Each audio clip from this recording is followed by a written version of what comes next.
under the spotlight today, the Zambian Kwacha, Jan Duvenage, an Africa Research Analyst. The Standard Bank is standing by.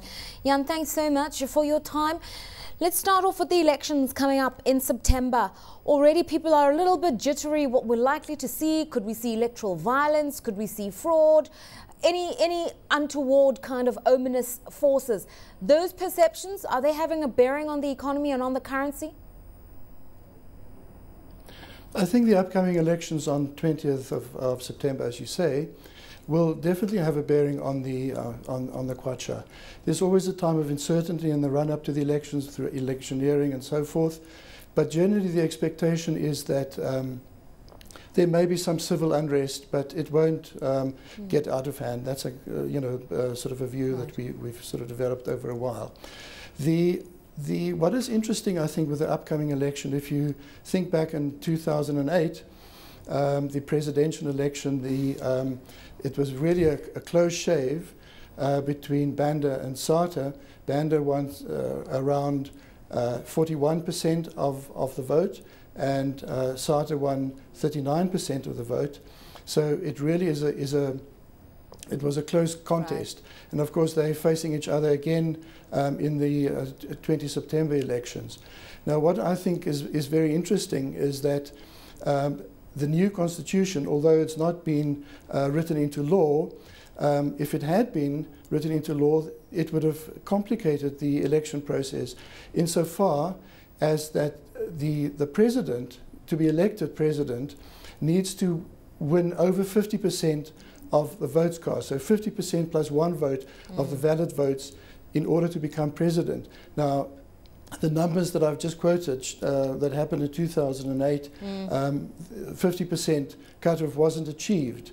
Now, although it's unlikely the new constitution will become law before the 20th of September, I think election observers will definitely look to whether that magic 50% cut-off hurdle rate, if you want, will be reached. Okay. So there's, I think, a great deal of uncertainty is coming ahead. Obviously, during elections, we see the importation of a lot of election materials, lots of spending for the campaign. That tends to put a little bit of pressure on any currency and create temporal inflationary problems.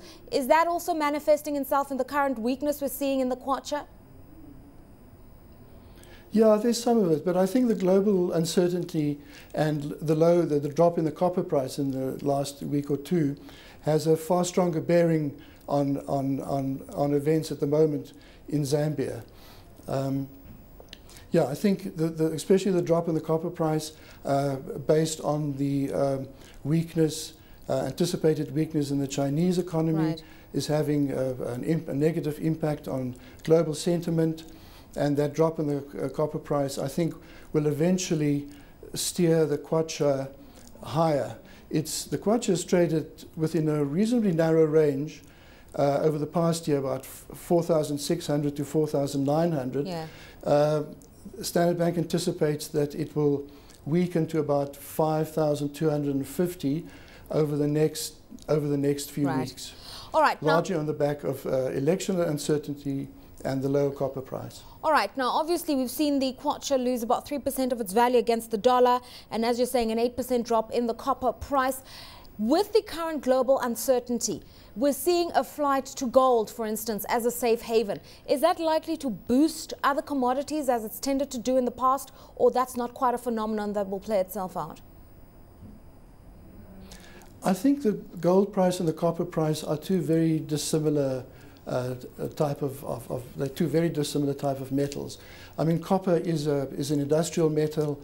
There's a cliche about Dr. Copper, the only metal with a PhD in economics, because it can tell you a lot about industrial production because it's so widely used in all manufacturing processes as well as housing and so forth. Whereas gold is a very different type of metal. At the moment, it's perceived as a safe haven. It's more a proxy for money rather than a commodity.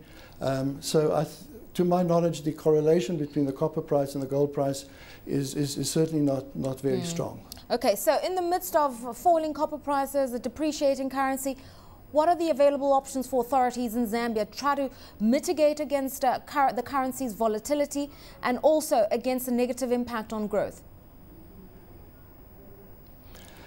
I think the important thing is to realize that we're in a major crisis, but there's light at the end of the tunnel, and not to panic. If you look at the other important variables in the Zambian economy, for example, growth rate is expected to be more or less 7% this year. The budget deficit is at below 4% of GDP. The current account, although in deficit, it is fully funded by FDI inflows.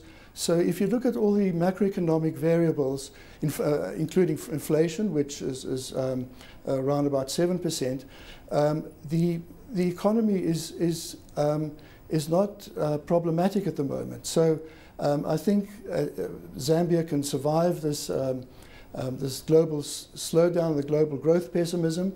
The point is not to behave in too short-term a fashion and panic. But I think the fundamentals are strong.